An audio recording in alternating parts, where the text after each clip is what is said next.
Live on Facebook in Miami from Talem Home Care. This is Michelle Oliver, and I am so excited today to be here with Chris Carter from Talem Home Care and Rochelle Clarke from Catholic Hospice in Miami. And Talem Home Care, in an effort to really provide some value, some education and support to our community, we are interviewing local professionals and service providers in the area of senior care. And today we have some amazing people you're going to really enjoy hearing from. Again, this is Chris Carter from Talem Home Care. And Chris, would you mind starting us off here and just sharing a little bit about your background, why you're doing what you're doing, and exactly what are you doing? That would be wonderful. Just unmute yourself and share with us. Thank you so much, Michelle. So I've been in the healthcare industry in some shape or fashion for the last 20 plus years. My early part of my career was respiratory. I dealt with physicians, pulmonologists, cardiologists, helped with disease management programs, really helped to drive outcomes for our sick people in the community.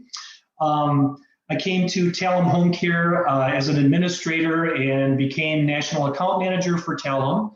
I'm very, very passionate about education and providing our families with the resources they need to be successful in the home. So many times in healthcare, we're, as a family that doesn't have all the information they need, we're so reactive to situations and so unaware of the things out there that we can utilize and help to service them and really help that family through a really struggling time in their life. So that's something that I'm very, very passionate about. And in my 2 years here, I mean, I've learned and seen so many things and came across so many different situations and people that I'm continuing to learn and grow and really understand everything that is available out there. Whether it be hospice, home health, podiatry, I mean, pet therapy. I mean, there's just so many little things we can do to ease the suffering of our loved ones. And I think it's truly important to just continue education and collaboration. So. Chris, thank you so much. You truly are singly the most committed person in this space that I have ever encountered. And this is a huge reason that we're doing these interviews today. Actually, the more value, the more support, the more awareness that we can spread in the community. I love what you said about the reaction, right? And I think anybody that has been through dealing with, and it could be senior care, it could be something else, right? Any kind of health issue, it's just so different when you're in the middle of it than when you're watching other people go through this. So I really appreciate your heart, your commitment, and the fact that you have initiated these interviews. So thank you so much. Rochelle, I'm going to unmute you and would love to hear from you as well.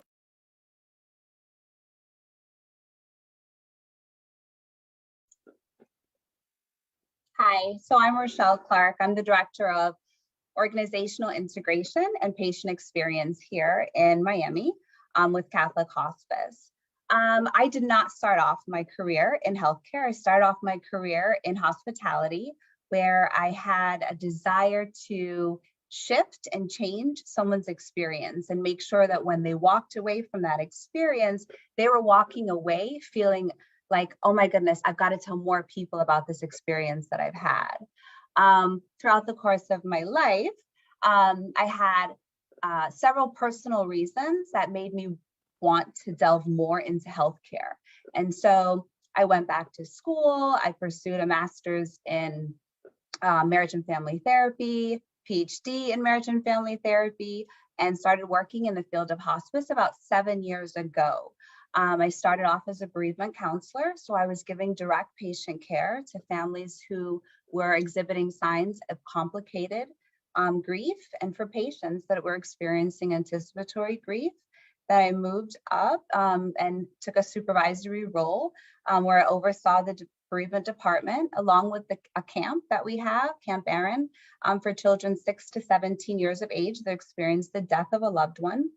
And about 3 years ago, I took on the administrator type of role, our administrative role rather, where I'm working exclusively with our psychosocial spiritual team and providing sensitivity around what it means to face a terminal illness and how families can benefit from speaking to someone, especially to reduce things like caregiver burnout and caregiver stress.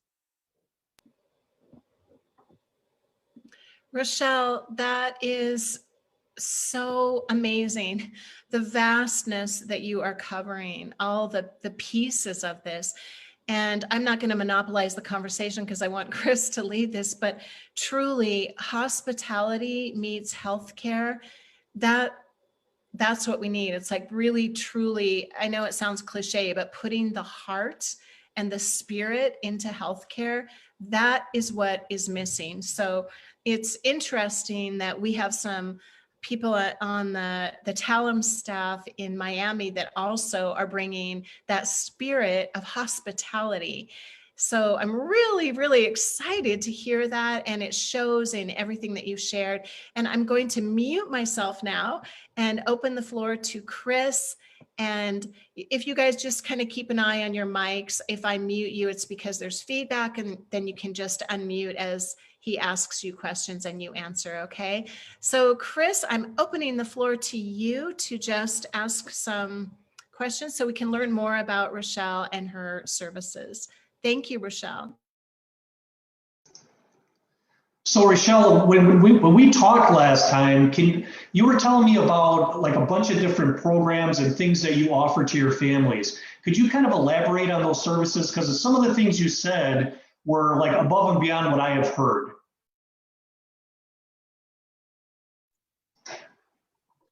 Okay, so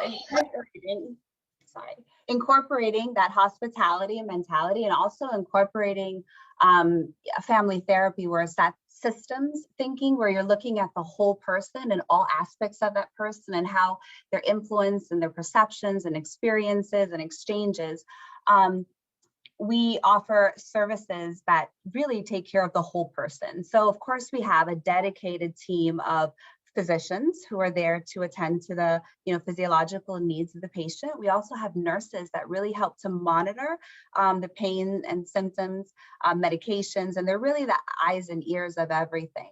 Our hospice aides assist with like the daily grooming. As you know, as someone starts to decline, their ADLs become very difficult. And so we want to make sure that we're giving them as much independence as they can get. We also have our pharmacists that we work in tandem with, just to make sure that if there's any medication formularies or anything like that that needs to be changed, updated, we're able to get that out to the patient and their loved ones to be able to administer.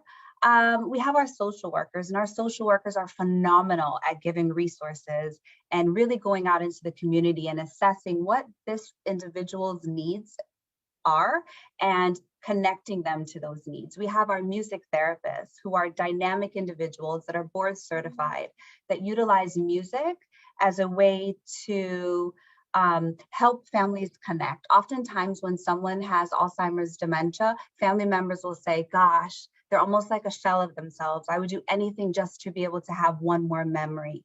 And what we found fascinating is when you have a music therapist there, through music, a person who otherwise was nonverbal is able to participate in a song. And just for a brief moment, that family gets to share in an experience again. We have our chaplains, and our chaplains meet patients wherever they are in their journey. It's not for anyone to indoctrinate someone else, but it's for us to say, where are you in your journey, and how might our conversations be helpful and useful, so that when you get to that time, we know that when you take your last breath, it's one where you're at peace. We have our veterans program. We honor vets, and so we have people in the community who have volunteered to be there. We found that when a veteran is going through a lot, when they have another veteran at their side, they're able to open up much more. And so we do these pinning ceremonies where everybody gets together. We encourage the family and friends to get together, and we just honor their service. Oftentimes when you become a patient, unfortunately, you take on that role. And so we like to expand everybody's role to remember that this is not just a patient with an illness. You know, if you're a veteran, you served, we want to go ahead and we want to honor you. We also have our Pet Peace of Mind program, and that's not pet therapy.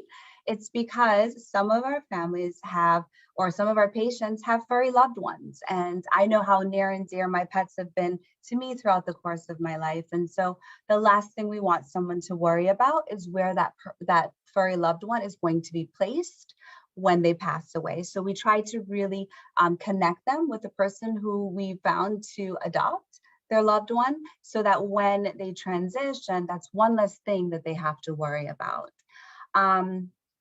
And then we have our volunteer services. So we have volunteers who are going out in the community, and whether that's advocating for us, whether that's helping us to send out bereavement letters, or whether that is just being at the patient's bedside. This last year has been a little bit difficult.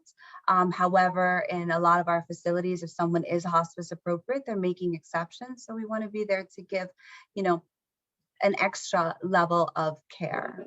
And then our bereavement. And so what's really cool about Catholic Hospice is their advocacy with mental health, and their understanding that true bereavement starts when someone gets a diagnosis, right? You get the diagnosis and all of a sudden the world in which you knew before isn't the same. And how do you maneuver through this world?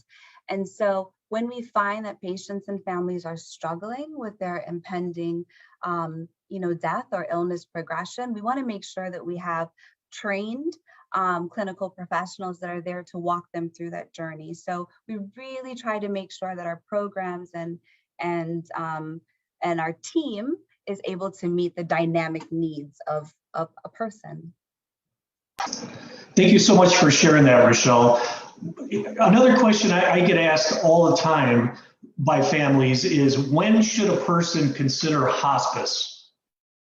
I know there's a lot of old school thinking and a lot of fear and a lot of things emotionally that families go through. And, you know, I think one thing I would like to learn more about, just from not only from a clinical perspective, but just, you know, understanding like the value that you just said that you bring, which I think is fantastic. You know, when should a family start considering hospice?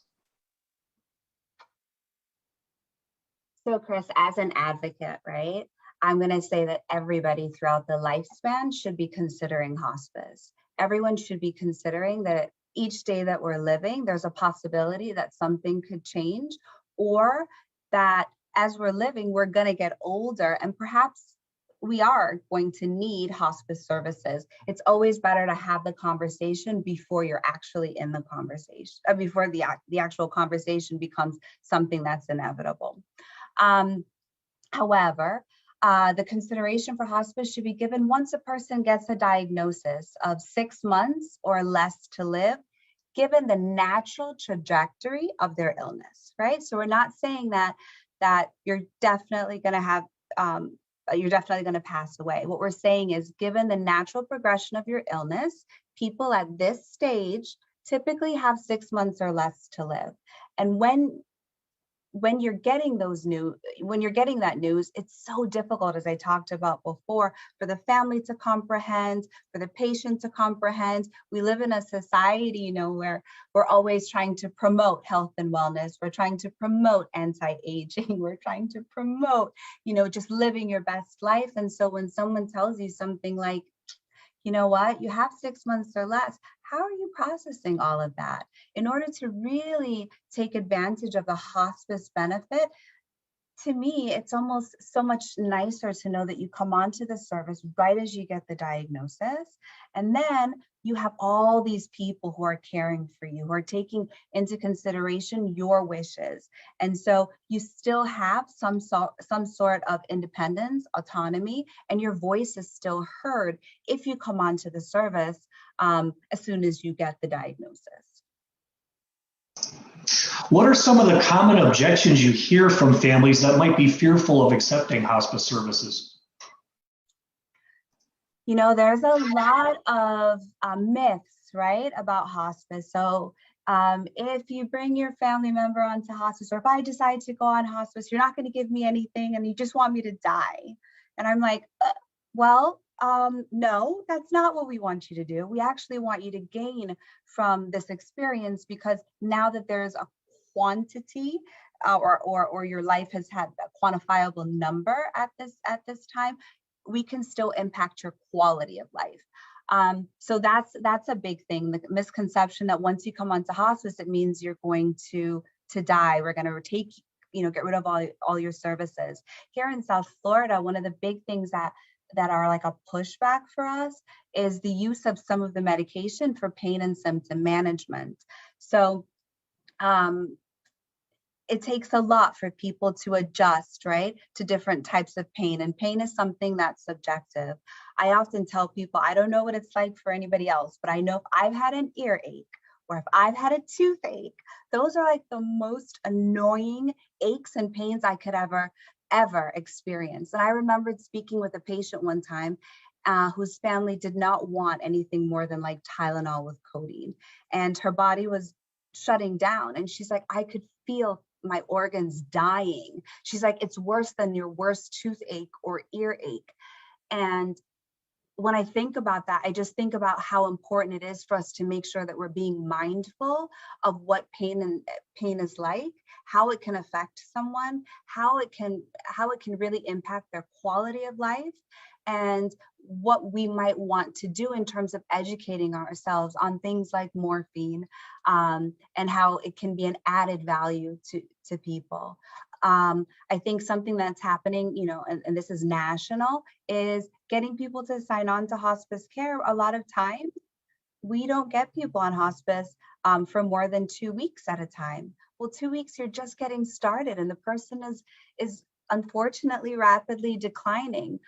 So then I could see where someone might say, as soon as they went on to hospice, they passed away. Well, that might be the case. However, let's look at all the other factors that were contributing to this. Perhaps if once you got the diagnosis, you came onto the service, you would see that the management of your pain and the symptoms where they are can actually be helpful to you. So I think that those are some of the hurdles that we need to overcome. That is spot on, Rochelle, because so many times I've had clients who start with hospice, and as you indicated, I mean, it's like the last week or two of life. How do you see hospice evolving moving forward, especially educating physicians, I mean, in hospital systems as to how do we get these people appropriately put on hospice so they're not going through a ton of pain and suffering, and really getting them to the point where they can be, what's the word I'm trying to use, where they can actually be successful in their hospice experience without being reactive to the situation and being put on the last week. How do you see the role of hospice evolving with physicians and with even community resources to really better that patient experience?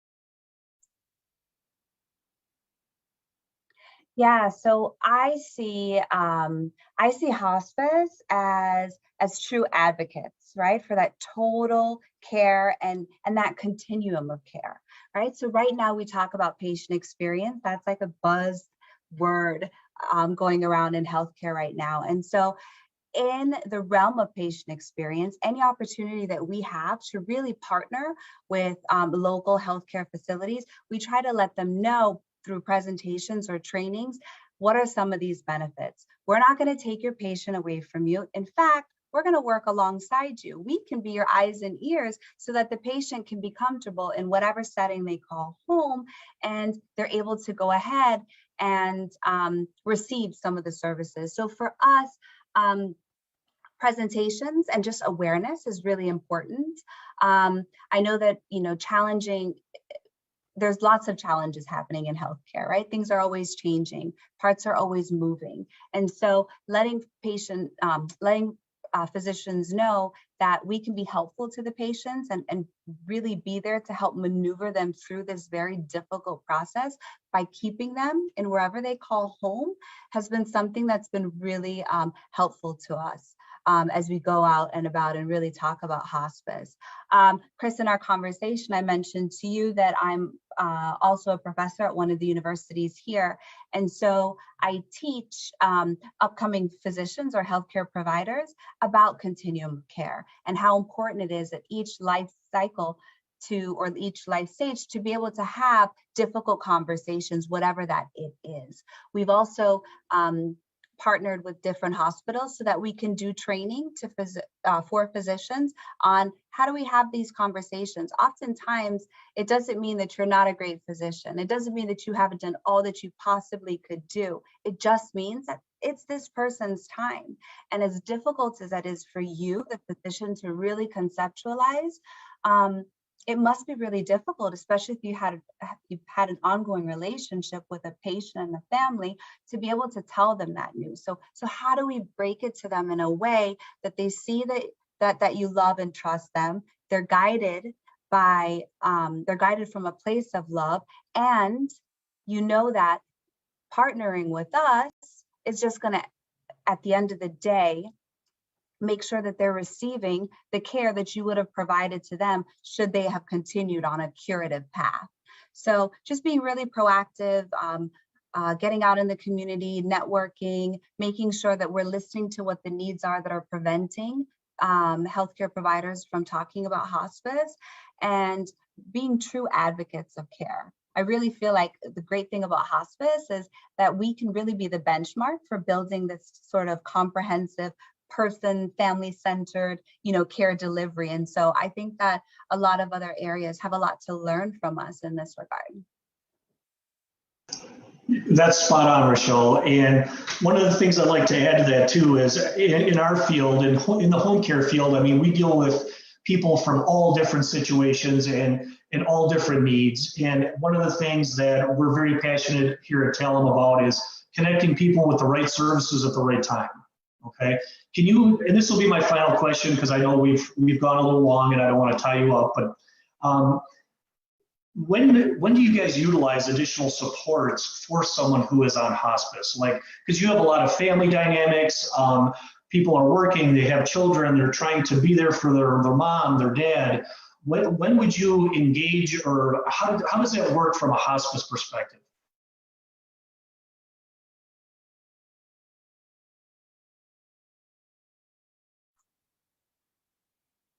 My apologies. How, from a hospice perspective, do we engage outside assistance by way of home care?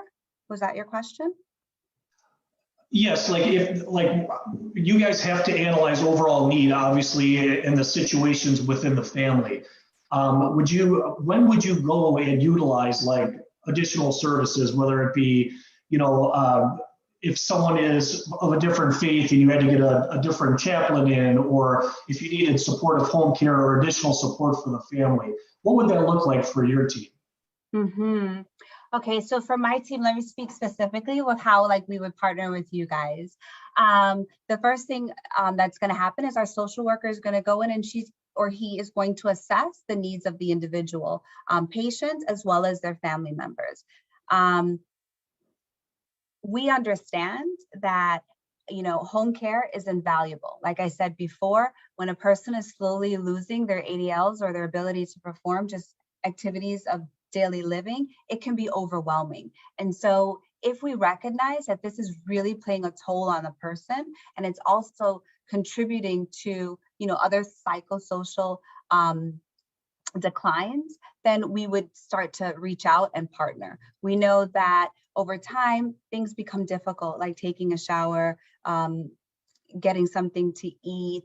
And so home care really helps us to have the eyes and ears. Like I said, our hospice aides do that, but they do it an hour or two each day.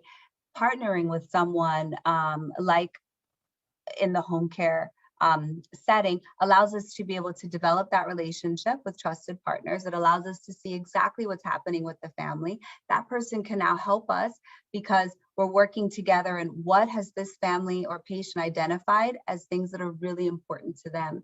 And what we found is when we're working with companies that provide that home health, that they're able to create that environment and be an added value to us because they're actually seeing the decline. And so we don't have to wait. As soon as they're seeing something, they contact us, and then we're able to go ahead and make sure that the person is being cared for. It also helps the family to know that they have people that are in the home that's caring for them.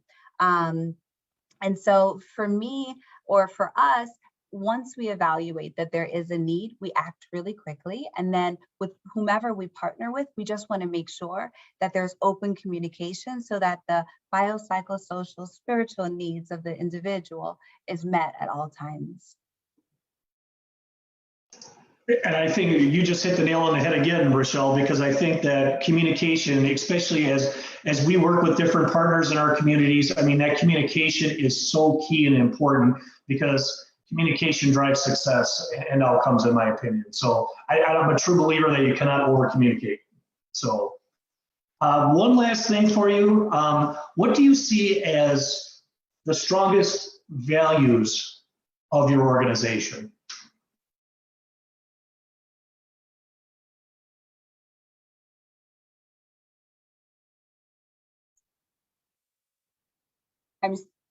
I'm sorry, it was taking me a while. Our organization is really rooted in making sure that people, regardless of what their faith is, that their intention is done with their faith in mind. And so what I love about it is that, our mission is to make sure that we are providing healthcare to people who are in need. And so by doing that, we're minimizing human suffering. We're really trying to make sure we're getting people to that wholeness and just nurturing their relationship with whomever they feel is a creator or is their creator, because at end of life, you start to question things. Afterlife, you question your values, your morals, lots of different things.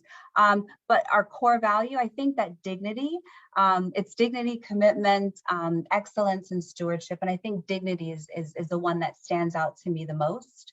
I think at any stage of a person's life, they should have dignity. We should honor, we should respect, we should advocate, and we should ensure that whatever their wishes are, as long as it's legal, ethical, and moral, we're able to do that for them. So the core value that I hold near and dear is dignity.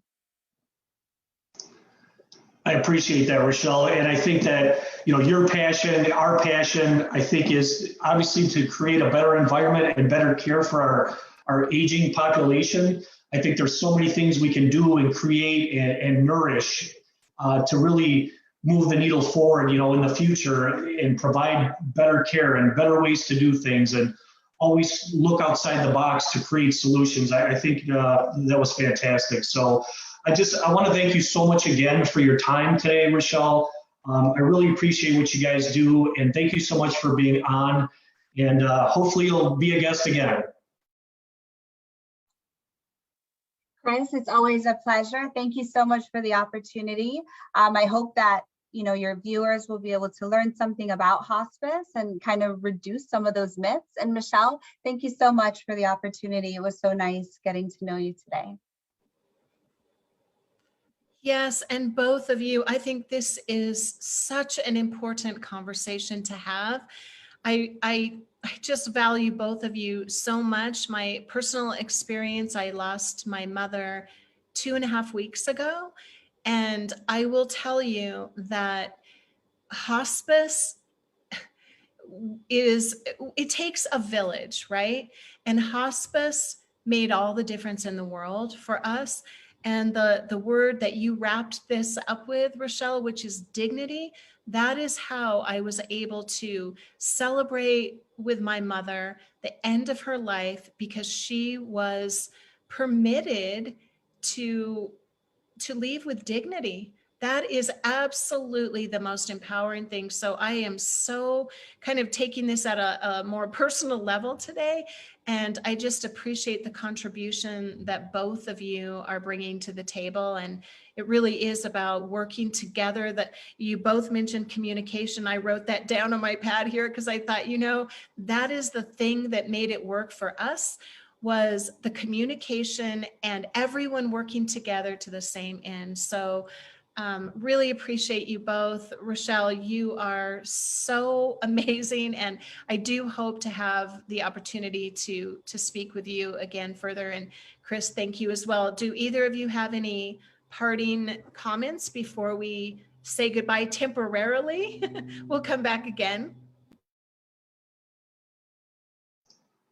Again, I just want to thank Rochelle and her team. I truly believe you guys are very genuine in what you're doing. I think you're very passionate. Rochelle, when we met that day, you and I really were just kind of back and forth. And, I could have sat and talked for 4 or 5 hours with you. It would have been amazing. But, it's very, in my opinion, and I've met lots of people in my career. It's very nice and refreshing to see someone who's genuinely passionate about what you do. So thank you so much for that.